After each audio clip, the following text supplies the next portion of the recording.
La France bat le Maroc 2-0 malgré un très beau match des joueurs de Walid Regragui. Les Bleus filent vers la finale, rejoindre l'Argentine dimanche.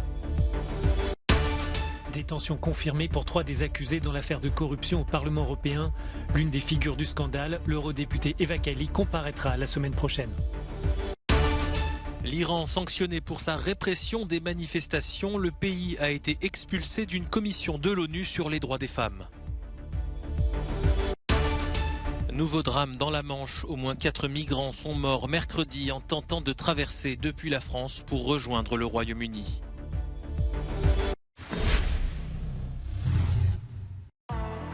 Avec 2-0, la France a mis fin aux espoirs du Maroc et se qualifie pour la finale. Théo Hernandez a ouvert le score à la 5e minute, mais les champions du monde en titre ont souffert pendant les 2 tiers de la rencontre, avant le but salvateur de Randal Kolo Muani à la 79e minute. Les joueurs marocains ont eu la maîtrise du jeu, la possession du ballon et se sont procuré nombre d'occasions de but. Le Maroc restera dans l'histoire pour avoir été la première équipe africaine à atteindre les demi. Il affrontera la Croatie samedi pour la 3e place. Rendez-vous contre l'Argentine pour les Bleus en finale dimanche à 16h à Doha. Un match où les 2 sélections chercheront à remporter leur 3e étoile mondiale. C'est l'une des pierres d'achoppement de la politique étrangère européenne. Les 27 ont une nouvelle fois échoué à trouver un accord pour fixer un plafonnement au prix du gaz lors du sommet de Bruxelles. Dans le camp de ceux qui y sont opposés, l'Allemagne et les Pays-Bas ont été particulièrement actifs. Le Premier ministre polonais, favorable à une telle mesure, ne cache pas son amertume au micro d'Euronews. Nous savions qu'au mieux le plafonnement des prix du gaz devrait être trouvé quelque part entre nos attentes et celles de l'Allemagne, des Pays-Bas et des autres. Cependant,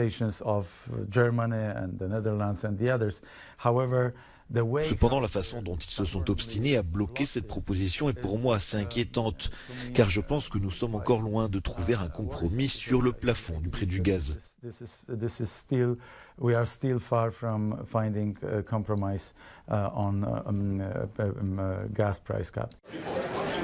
En fixant un plafond, les opposants à la mesure craignent que la sécurité des approvisionnements ne soit menacée. Les discussions autour du plafonnement du prix du gaz doivent se poursuivre lundi, lorsque les ministres européens de l'énergie se réuniront à nouveau à Bruxelles. C'était l'affaire du jour mercredi au Palais de justice de Bruxelles, les premières auditions liées au scandale de corruption au Parlement européen. Eva Kaili, l'ancienne vice-présidente de l'hémicycle, devait s'exprimer pour la première fois devant les juges, mais l'eurodéputée grecque n'a pas fait le déplacement. Elle comparaîtra la semaine prochaine. Eva Kaili est accusée d'avoir accepté d'énormes sommes d'argent pour défendre le Qatar. Les 3 autres suspects de cette affaire étaient eux présents à l'audition. La détention préventive est confirmée pour le compagnon d'Eva Kaili et assistant parlementaire Francesco Giorgi et l'ancien eurodéputé Pier Antonio Panzeri. Le dernier accusé, selon les médias italiens, Niccolò Figa Talamanca, le secrétaire général de No Peace Without Justice, reste lui aussi détenu, mais avec un bracelet électronique. La police belge a saisi au cours d'une vingtaine de perquisitions 1,5 million d'euros dans une valise et des sacs. Les enquêteurs se sont rendus au domicile des suspects ainsi qu'au Parlement européen à Bruxelles. La police française a scellé plusieurs bureaux au siège de l'institution à Strasbourg. 6 personnes ont été arrêtées depuis vendredi. 2 d'entre elles, dont le père d'Eva Kaili, ont finalement été relâchées. Le peuple ukrainien a reçu mercredi le prix Sakharov du Parlement européen. À travers cette récompense qui met en avant la liberté de l'esprit, les eurodéputés rappellent ainsi leur solidarité avec Kiev dans sa lutte pour la liberté et l'indépendance. La société civile ukrainienne et des responsables élus étaient présents dans l'hémicycle pour recevoir le prix. Nous avons été témoins de la résistance inspirante de citoyens ordinaires qui ont fait le sacrifice ultime pour retarder une colonne de chars, de personnes âgées qui se sont levées pour faire face aux troupes russes avec pour seule arme leur fierté, de femmes courageuses contraintes d'accoucher dans des stations de métro souterraines. Pour ce peuple, le message de l'Europe est clair. Nous sommes aux côtés de l'Ukraine. Nous ne détournerons pas le regard.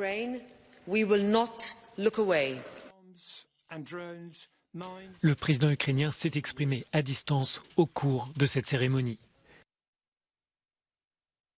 Volodymyr Zelensky a demandé une minute de silence en mémoire des citoyens morts au cours de la guerre menée par la Russie.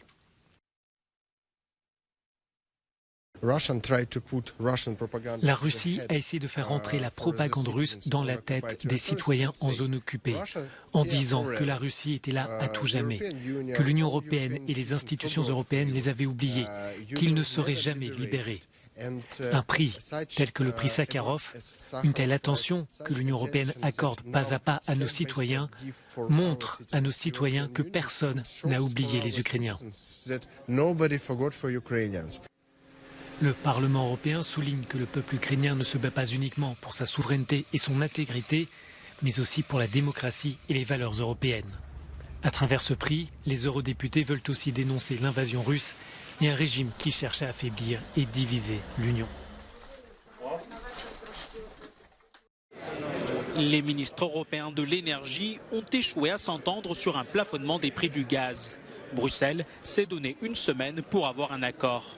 Des États membres comme la France, l'Espagne et la Grèce réclament un plafond plus faible pour faire baisser le prix du gaz pour les ménages, alors que l'Allemagne, les Pays-Bas et l'Autriche exigent des garde-fous drastiques pour éviter qu'un plafonnement menace les approvisionnements gaziers de l'Europe.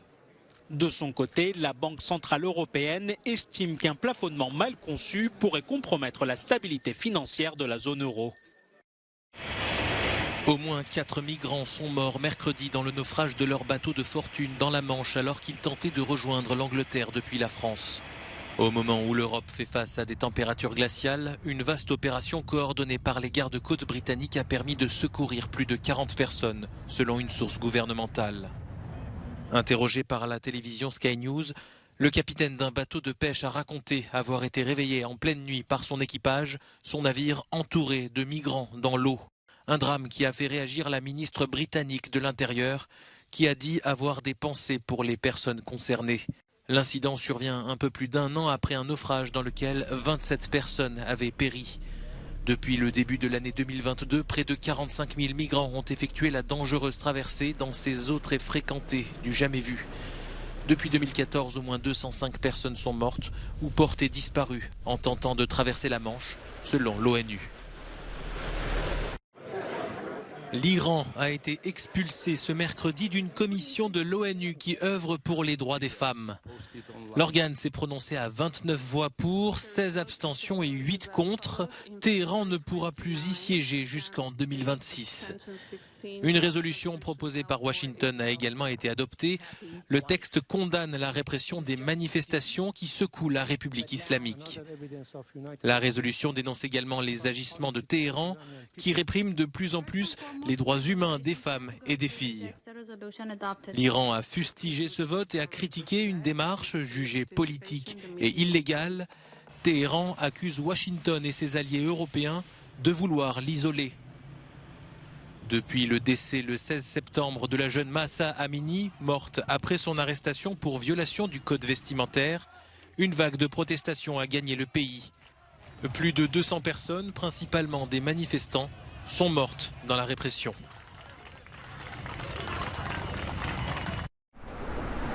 Des perquisitions ont été menées ce mardi au siège du parti d'Emmanuel Macron, Renaissance, et du cabinet de conseil McKinsey.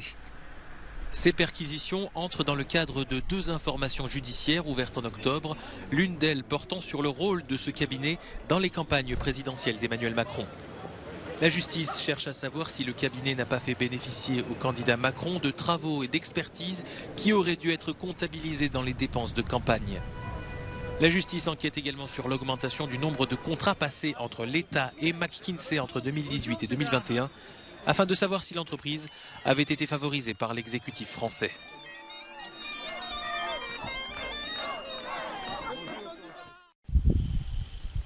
La NASA a enregistré pour la première fois le son d'un diable de poussière sur Mars. Ce tourbillon de poussière est passé juste au-dessus du rover Perseverance dont une des caméras munie d'un microphone a enregistré l'événement. Photographiés depuis plusieurs années, mais jamais entendus jusqu'à présent, les tourbillons de poussière sont courants sur la planète rouge. Selon les scientifiques de la NASA, cette découverte nous permettra de mieux comprendre les caractéristiques de ces phénomènes qui influencent le climat sur la planète voisine.